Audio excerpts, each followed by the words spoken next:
What up, everybody? What up, everybody? Let me get to the spot. Let me get to the spot. Oh, hey, everybody. Let me get my microphone on. Mamma mia. Hey, everybody. This is Plan Your Greatness, and I am your gracious host, Carlton Hamilton. And let's get started today. All right, we're going to talk about the 5 attitudes or actions that keep us stuck. Now, I'm dabbling a little bit in finances right now. And one of the guys that I follow put up a post or put up a video, and his video was the 5 attitudes about money that keep people stuck or broke. So this is why I'm doing this, because it made me start thinking, what are some of the 5 things that I've seen, or 5 attitudes or actions I've seen with people that keep them stuck mentally, which actually then would spill over into other areas as well. But I want to talk more specifically about the mindset. And so we're going to get right started in it. We're going to just go right to the list. In no particular order, you may see some that actually you may feel are more important than the others, but these all work together. And I believe these all set up and make actually one big, massive mindset, but I've broken them up into 5 different actions or attitudes. Number 1, that is comparing ourselves to others. And what I believe we do when we do that is we start placing like jealousy and actually shame on ourselves when we see somebody doing something that wish we could be, do, or have. Now, also what that flows into is actually when you are looking at other people and you're making a comparison to them, you actually are not either not created any goals or you're not standing on any goals. Because if you have goals to where you want to be, that other person that you're comparing yourself to, maybe it becomes a measuring stick. As Dr. Dennis Kimbro said, what gets measured gets done. So if you are measuring yourself against somebody else, that's nothing wrong with that, because you can look at them and say, you know what, I want to be, do, or have what they have. So what do? Maybe I ask them some questions, or whether just get on top of my game and start moving in that direction. But if you don't have any goals of where you're going and you're looking at somebody else, that's going to create some jealousy. And what that also moves us into is the next level, is where we are then looking at what is outside of us. We're motivated by something internal as opposed to something external as opposed to internal. Because I firmly believe that if we want things to change in our external life, they first and foremost need to be changed internal. So once we change things internal, I believe they impact our internal life. So that's number 1. You don't want to be comparing yourself to others unless you have a plan, and we're going to get to that a little bit later on. Number 2 is that you are complaining about where you are in life, but you are not taking any action. Now, I say this to my kids. I tell them, I said, complaints state the obvious. It states that there is something that you don't like, but what are you going to do? So if you're going to come to me with a complaint, you need to come with a solution or something. Because what I believe, when we are complaining, we are actually feeling sorry for ourselves, and we are actually seeking support for others to feel sorry with us. Now, I'm going to give you a little bit of a story.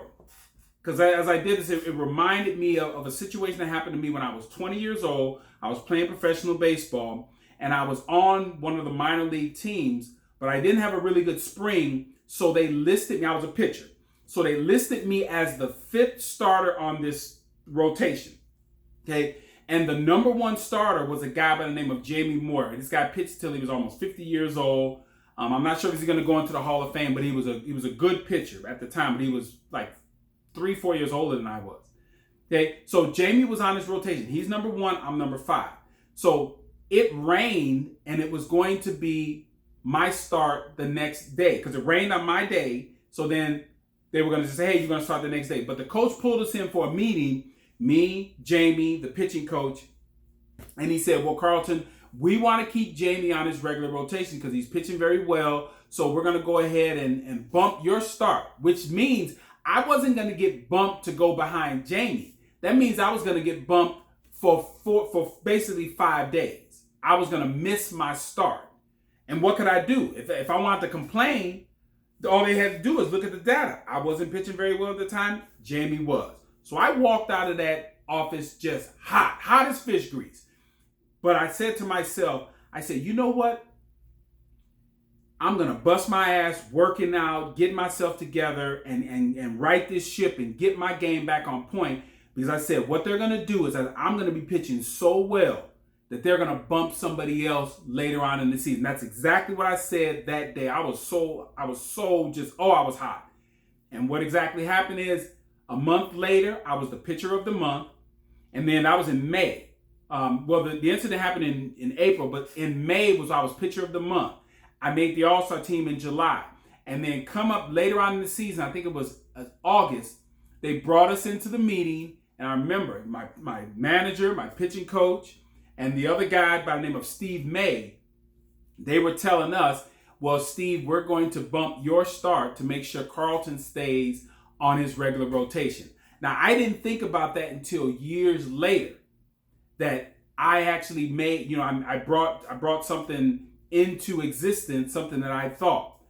But that's what I'm using it in this point, is that when you complain and you don't take any action, they're just complaints. You're not doing anything. You're not going to get anywhere. You're basically feeling sorry for yourself. And so I used that at that particular time to address a complaint that I had. That was number 2. Number 3 is rationalizing our lives just to feel good about it. Now, what I mean by that is, and I'll use a quote. Les Brown said that if you fight for your limitations, you get to keep them. Because I believe when you rationalize your life and saying where you are and just go, this is where I'm going to be, whatever. What it is, you are trying to convince yourself, or you have already convinced yourself, that you have 0 options. And of course, we know that now you do have options. It's just a matter of how you see what situation you're going on to. Now, and I also share this with my kids, because people who rationalize their particular place in life, what they tend to do is then they start making decisions based on that rationalization. And I've said to my kids, just because you're independent does not mean to be irresponsible. And so people do that. They either take misinformation, somebody said something about them, an opinion, and now it causes them to think a certain way, and they build a life around that lie or that misinformation or that perspective. And then it becomes very difficult for them to get out of that. And then what they do is they just rationalize the life that they have. So I see that with people. You don't want to be in a position where you're just saying, well, I'm here and this is where all I'm going to be. And it's very difficult that if you have built such a solid fortress around the lie that you've built, you've built a life around, becomes very difficult for anyone to do that with you. But I've seen that with people. That's why they're stuck, is because they see themselves in a situation and then they begin to rationalize or justify where they are, as opposed to looking around and just saying, you know what, this sucks. I don't like this. Now, how do I change it? Now we'll talk about that a little bit later on. The next one is, number 4 is, why me? Now, I say it that way because I was in that position. The year that I got injured, that I had surgery, I had surgery on April 25th of 1988. Then I ended up having surgery again on September 25th of 1988. After that second surgery, after going through all that rehab, getting myself back on the field, and then re-injuring my arm, I laid there in the hospital room, arm in a full cast, tubes coming all out of my body, and tears started rolling down my face. And that's the first time in my life that I can ever remember feeling sorry for myself. And I said, why me? And what I should have said was, why not me? I did it before. I had actually gone through the rehab, got my arm back up to full strength, and I just re-injured it again. So if I did it once, my mindset should have been, well, if I did it once, I could do it again. I was actually almost on the verge of just giving up. So it's all perspective. And so I think of it this way, and say if you're at church and you're talking about life and you're interacting with the elders, and there's this one sweet little old lady, we see them at every church. When you start talking to her about life, she will say something like this. I know some of the elderly individuals, wisdom, they said this to me. They said, it's either a blessing or a lesson. So it's strictly your perspective. Instead of saying, why me? You look at it and just say, well, it's happened. So either I'm going to learn from it, or either what just happened to me probably diverted me from maybe something else, maybe more serious that was going to happen. Because I believe that there is three ways to look at life. You're either going to look at it with the why me attitude, which is you're going to look at life as it is happening to you, that you are feeling attacked. And the only way that you're going to actually sit on that is actually you believe that you don't have any options. So you just believe your back's up against the wall. You can't do anything else.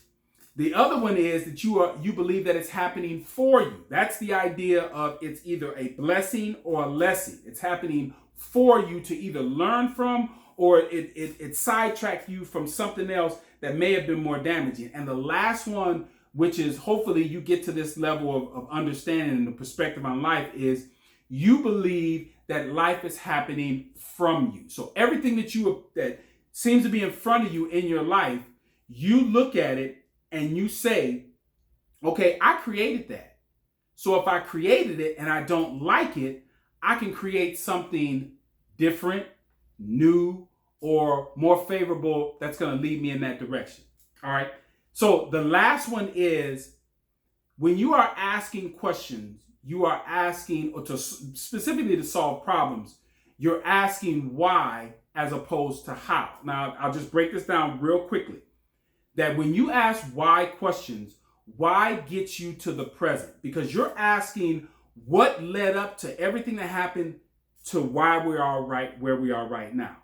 Now, if you ask how will get you to now, but how will also give you a process, a formula to take you from where you are right now to where you want to be. For example, if you see somebody that's wealthy and you want to be like them, or they're doing something that you're not doing, the best question to ask them is not, why are you here? No, you're going to ask them, how did you get here?